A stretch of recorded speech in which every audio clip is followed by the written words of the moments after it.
Ladies and gentlemen, welcome to this episode of the Stable Parenting Podcast. My name's Shane Jacob, your host, and I thank you for taking your time to be here with me today. You know, I've been thinking about what we want most for our kids, and I hear a lot from parents. And you know what I hear from parents? I hear them say happiness. Some say to have a better life than they had, to have a higher standard of living that they had, to be successful, however that is that you might define success, to have the higher standard of living. What else do I hear? I hear that our kids might find a good spouse, that we want our kids to be loved and appreciated, to get a good education, to be financially independent and financially secure, and so on. These are the kinds of things that people say that we want for their kids. And it kind of sounds like, well, exactly what we want as adults and parents as well for ourselves. But the interesting part of this is that did you ever notice, okay, that everything that we want for ourselves and for our kids is because of a feeling, okay? Everything on the list of things we want for our kids either is a feeling, or it's because of how a thing or a circumstance will make us feel or make them feel. Happiness, feeling, a higher standard of living. Why? Why? Because of how we think a higher standard of living will make us feel. Success, because how we're success, because of how success feels, right? To be loved, a feeling. To be educated, because of how we think being educated will make us feel, or because we think it will give us a higher standard of living and how that will feel. Financially independent. Why? Because of how that feels, the peace of mind and the financial peace that brings. Several years ago, I wrote my personal constitution. It's kind of like a personal. It's basically another name for that is a personal mission statement, and I described what I wanted my life to be about. Okay, my most important goals, what I wanted to accomplish in this lifetime, and I call it my constitution just because I like how it sounds. And it's what I want my life to constitute. Okay, and I say it every morning, and I believe in it, and I'm going for it. But what I realized one day, I was saying it and looking at it and reading it and going through my morning routine, and you know what I realized? Everything on my constitution of the things that I want to accomplish in this lifetime was because of feeling. Either was a feeling or it was because of the feeling. Um, uh, what we want, you know, we don't want certain things. We do want certain things, but a lot of times we don't realize why we want those certain things. We want those certain things because how it'll make us feel.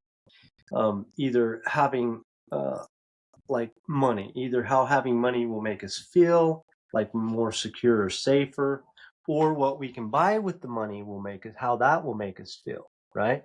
If I have that thing, it's not because necessarily I'll have the thing, it's because if I have the money to buy the thing, of how I'll feel when I have the thing, or how I think I'll feel anyway, right? Having enough money to have those certain things. My goals are to have certain things in my constitution. My goals are to have certain things like peace of mind, a sense of acceptance, self-love, a sense of accomplishment, and a sense of approval of God. Every one of those things that I just said that are in my personal constitution is a feeling. Okay. You want good health? Why do you want good health? You want good health for your kids? Why?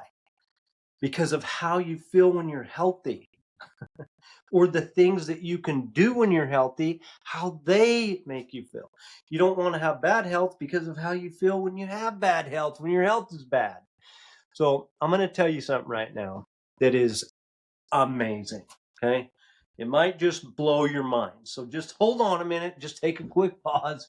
Be with me right here. Just check this out. Okay. Because this is a really key point to all this. Okay. Did you know that all these feelings that I've been talking about all the things that you want and you want for your kids, Did you realize that they are available to you right now? Right now. Right this second. Not next week, next month, next year, next decade. They're available right now today to you. And by the way, to your kids if they'd like to have them. And you know, when I realized this, that I didn't need to wait for anything to feel how I wanted, I could have it right now. How about that? Happiness. You can have that today. Peace of mind, self-love, a sense of accomplishment. You know what? So I started working on feeling like that every day. And I do. I work on it ongoing, and it's made a significant difference in my lifetime. The thing of it is that feelings are a result of thoughts. And if I notice what thoughts cause me to feel a certain way, I can intentionally think certain thoughts that will cause me to feel how I want. Okay? It's not any more complicated than that. A lot of times we try to overcomplicate it. It is not any more complicated than that. Okay? Not uh, not after I do any other thing than decide what to think. I don't have to wait for anything other than me choosing to decide what to think. Not when I have more money, not when I have a better job, not when I have a better car, not when I have a better horse, a better wife. Actually, I don't think I could have a better wife myself right now. But no circumstance, okay? There is not going to be any circumstance ever is going to make me or you or your kids feel anything. Okay. The thoughts that I attach to what happens or to my circumstances is what caused me to feel how I do. Okay. And what causes all human beings to feel how we do.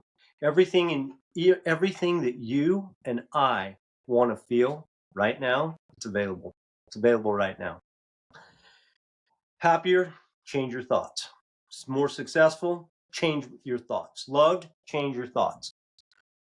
The things that we want for our kids, they're available right now too. And we can't control what they're thinking. Okay? We can't put thoughts in their mind that'll cause them to feel a certain way because that's their own agency. But you know what we can do? We can lead them by our example. Okay? The way that we live our lives has more impact on our children than anything that we could possibly do anyway. We've talked about that multiple times on this podcast. I have. But when you learn how to manage your mind, okay, you can choose how you feel much of the time. Then you can teach your kids how to manage their own minds, and they'll listen. You know why they'll listen? They'll listen and they'll want to know, and you'll have their cooperation because they will see how you live, and they'll want to feel how you feel. Even though remember, even though we don't, the goal isn't to feel good all the time. For example, a couple of days ago, I was a guest on another podcast, and the host of this other podcast was talking to me about a cat dying. Okay. Now, most of us don't want to be happy or feel good about loss or death. Okay. We might celebrate the life of somebody that's gone, but we want to grieve and feel sad at a time. Okay. And so there's times that we don't want to always feel good. Okay. About half of life is going to be what we consider to be negative or to have uncomfortable feelings. And that's the way it is. It must be that way because just like scripture says, there must needs be opposition in all things. We must experience and know darkness so that we can appreciate the light, so we can know what it is. And when our kids and the rest of the people that we come in contact with, when they see us feel negative emotion and just be with it, when they see us feel life rather than immediately rush to something that'll make us feel better in the moment, that'll hurt us in the future, when our kids and other people see us feel positive emotions on purpose without relying on things or circumstances or other people to dictate how we feel. When our kids and other people see us learn how to manage our minds, they see us living a higher quality of life. Okay. They see our capacity to love increase. They see our capacity to give increase. They see us evolve and progress. And they see how that affects us and the people around us, and they want to have what we have. They want to have it because they can see what it's doing for us in our lives. And that's what we do in Stable Living Coaching. You don't have to wait for anything. You don't have to wait for a single thing other than a decision in your own mind in order to feel peace, to feel successful, to feel joy, to feel loved, to feel worthy of everything in the good in this world. Okay? And you know, I want you. I want you to feel deserving. I want you to feel adequate. I want you to feel forgiven. I want you to feel joy, and I want it for your kids too. And it's available to you. Okay? And it's available to them right now. Okay?